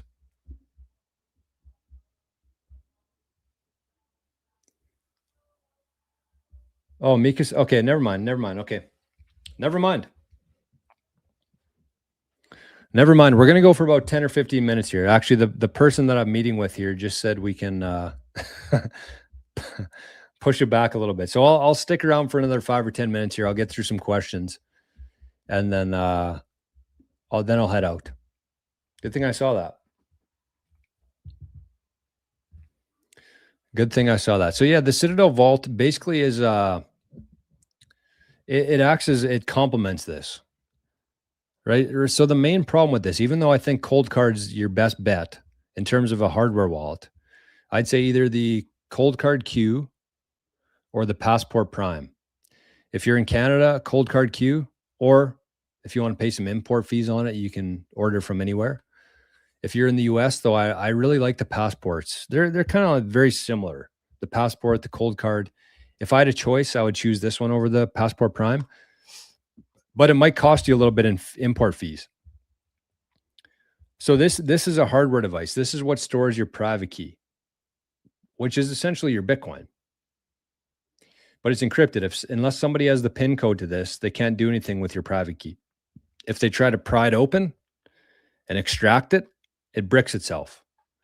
If they try too many pins incorrectly, it bricks itself. So this itself is encrypted. But the problem that a lot of people run into is that they take their 12 or 24 words that says, hey, write these down on a piece of paper, no cameras, no microphones, no screenshots, and people write it down. They write down on a piece of paper, or they pound it into steel, which, is probably better than paper, I guess. But the problem with that is that your keys are written in plain text. So you got this, you encrypted your private key here, but then you're just leaving your backups in plain text. And so what the Citadel Vault does is it has those backups and it's fully encrypted. You need 3 cards to open the thing up. It's like a James Bond device. But the cool thing about it too is it's not just Bitcoin. You can put your passwords in there. You can put all your digital assets in there, the backups for them. You can give instruction to your family members of where to, how to access it. It has a whole thing with inheritance built into it. And so the Citadel Vault basically complements this. It makes your whole backup encrypted, not just half of it. And so again, it's going to be launched in BTC Prague. Craig's doing a presentation there. Hopefully I'm going to be in attendance. We'll see. But after that, you're going to be able to order. But like I said, we've been doing pre-sale for a little while now. I think we're almost sold out of them, but you get a discount on it and you get additional support from me, from Craig, from Daniel, from Alex, whoever's working on it. And so that's what the pre-sale gets. and they're going to be delivered in the summertime. So if you have any questions about the vault itself, who's it for? I'd say anybody who has like more than half a Bitcoin. That'd be kind of like the minimum amount. If you got less than that, I wouldn't yet. Probably at some point, but I would just keep stacking sats if that was me. Because it's an investment. But the reason why the vault works is because the old 21 sats protocol that we had, it took people like 10, 20, 30 hours to set up. This is like a 45 minutes, I think it is, to get through the whole thing and make sure that your family can access your Bitcoin. And there's things like time locking in it, which is really, really cool. I can't talk too much about it yet because I think it's going to be a patented process based on time lock of the time chain. So if you want to give your Bitcoin to your kids, but you don't want them to spend it, you can actually time lock it so it's not spent until like block 1.1 million or block 2 million, whatever it is. But it's all fully offline. It's all fully private. It's all air gapped. So the innovation there is that you can actually take something, the blockchain, the time chain, block height, and put it into this offline to unlock Bitcoin in the future. So like I said, it's a James Bond style device. And there's been a lot of people in the community here who have signed up and had meetings and had a presentation on it. And it's badass. It's badass. Okay, so I just want to get through some of the comments here, and I'll start with Noster. We lost Noster.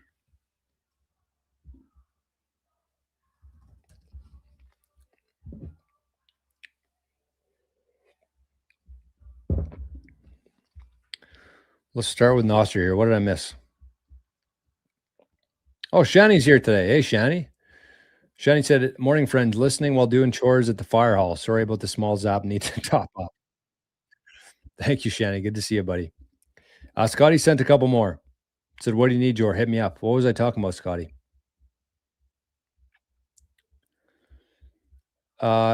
Ghost of Terry Davis says, they can use AI to wipe out a lot of content from books and change it, though. They can use AI to wipe out a lot of content from books and change it, though. Yeah, I mean, that's what I'm saying. That's what I'm saying. Like, that's why if it's, you can put a book on the blockchain and nobody can change it. Nobody can delete it or burn it. Oh, Josh says, I think the vault might be gone already. Well, you know better than me. I guess I should have checked on that. Oops.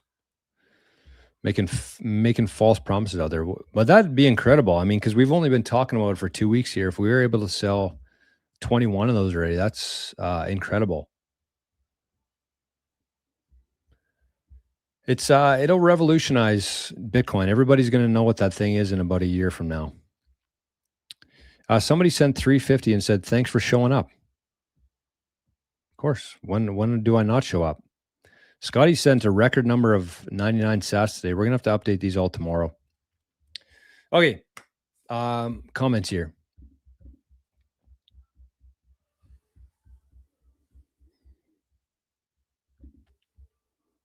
Almost impossible to get permits for ships by design. They're cheap to build and efficient, but bad for the industry. Sedge is here. Good morning, Sedge. Adam. Lori, good morning. The banks have shut down all of Bitcoin Ben's bank accounts. That's what I mean. That's what I mean. That's crazy. No reason. KYC free wallet. I mean, lots of KYC free wallets. Bull Bitcoin, Wallet of Satoshi, Rizful. Most of them are non-KYC. Unless they're connected to an exchange with your name. Antonis says, good afternoon from Cyprus. Good morning. Not looking for any profit. Well, I mean, there's more to Bitcoin than just profit. And good juju, right? Kachak, good morning.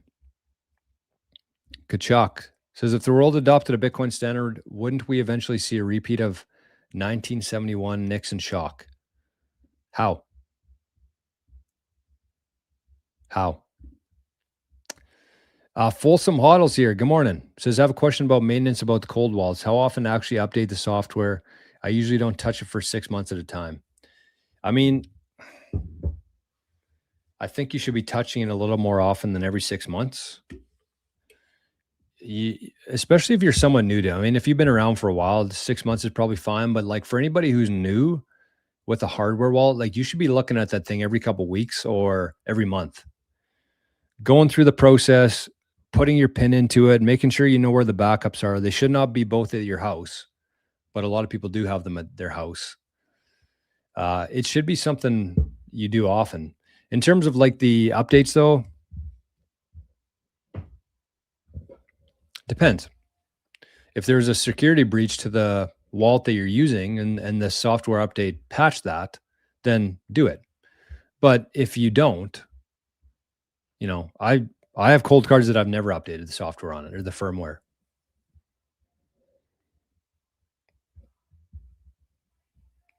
If there was a security vulnerability for an older, I guess, version of the firmware, then I might be a little bit concerned, but I don't know. Some people do it religiously. I think it's actually more important to just go through the process of putting in your PIN code, making sure you know where your 12 words are, whether they're at your house or they're somewhere else. The one last thing that I'll say about that is do not leave your 12 words anywhere else. Right? Because like the whole thing here is that you get a cold storage device. It gives you 12 words as your backup. That's what you use if this thing fails or you lose it or you lock yourself out. You have those 12 words that you can put into a new one and restore access to your Bitcoin. So you don't want to have your cold card and your 12 words in the same location. Because if something happens to that location, your Bitcoin's gone. But you also don't want to put your 12 words somewhere else, because if somebody finds those 12 words, they have your Bitcoin. So there's just so much to this whole thing that a lot of people, I think, are too busy watching the price and watching what Bitcoin's going to be worth in 6 months from now in fucking fiat terms. Like it's nonsense to me. They maybe have it on a hot wallet, or they have their cold storage right beside their private keys, both in their house. Their spouse has no idea how to restore it if something were to happen to them. It's mind-blowing to me. So that's what I'm trying to change here a little bit as best I can. Jason says, props on the thumbnail. It's a nice one, eh? It's a nice one. Lots of Citadel vaults appear on Google search. Can you pin a link? Trevor, it's probably best, I would say, just to set up a meeting with us. There's no real, because it's not launched yet. It's all pre-launch. It's not launched until June in BTC Prague. So again, I actually don't know if there's any left available, but if not, I'm sure we can figure something out, or we can get you on the waiting list or whatever that is for it. And we'll give you information. We'll show you the product, obviously explain everything to do with it, see if it makes sense for you.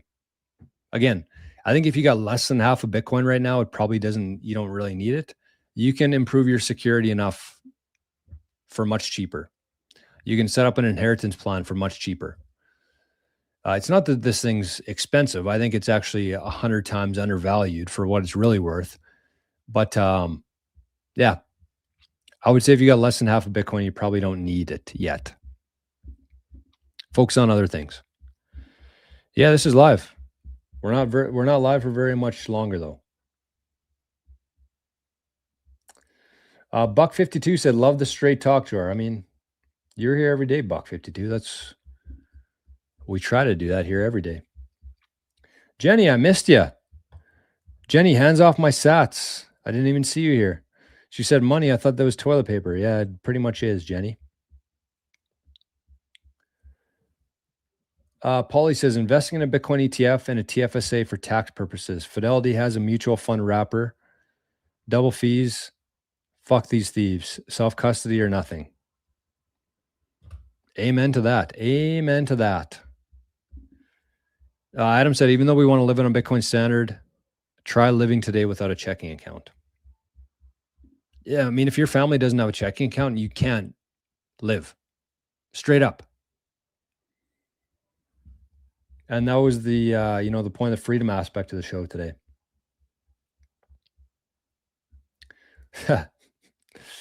Scotty said, I have my golf club spread over multiple countries. Okay. I think I got through all the comments here.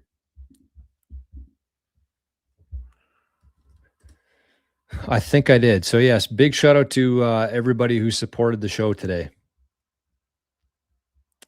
It's important. Important part of the equation here. Are we still on Zapstream? Yeah. I think Ginger was the most outstanding Bitcoiner today. I could be wrong about that. We'll have to recap these tomorrow on the show. So yeah, if you want to show up here, we talk about this stuff. This is literally what we talk about for hours every day. Same stuff, worded differently, different thoughts, different ideas, different people, but you can find it right there. Okay, well, I'm gonna go and check out the Bitcoin. What do we call it? The BTC Mastermind. Going to be happening in less than 2 hours from now. So if you're not sick of my voice yet, check out the BTC Mastermind on YouTube. Robin, Brandon, Forrest, Rajat, myself. BTC Mastermind. Less than 2 hours away. Hopefully we'll see you there. Thanks everybody for stopping by today. Can't see your Patreon link. Well, I'm not really on Patreon too much anymore. I still have everything on there, but we've kind of shifted over to school. So Vic, I don't know if you saw it today, but go back and rewatch it because I talked about, yes, Masters Week. Shit, forgot about that. I talked about basically anybody out there. I'm doing a little promotion for the month of April. So the idea with this, I just set this up this morning. So let me bring it up here just in case there's people who didn't see this before. But we talked about freedom. We talked about how there's levels of freedom. Everybody's kind of in a different spot. The goal here is to get to 10, geographically dispersed all the way from your house, encrypted keys. But the special offer here is I set up a Calendly link for a free 15-minute call with me. So you got to pay $50 in Bitcoin, or not $50 in Bitcoin.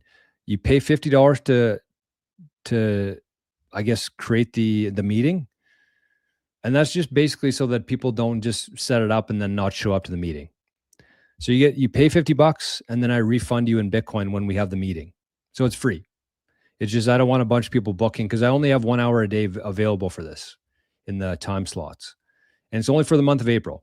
So you can set it up. You can ask any questions about security, any other questions you have.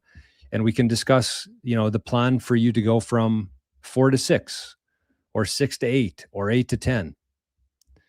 And so that's, I'll just share the link quickly one more time for everybody here. There it is right there, security. So I haven't checked yet, but I'm guessing there's probably some people who have booked. So that's it. Once those run out, they're gone. I'm not going to be adding to it. It's just going to be for the month of April, and it's going to be 1 hour a day. So there's your offer. Never done that before. We'll see how it turns out. So anyways, thanks everybody for the support, for the love today. Thanks to Mika for allowing me to push back the meeting 15 minutes, and I'm going to go chat with her. So we'll talk to you tomorrow for the people here, and we'll see everybody next week on YouTube. Bye-bye.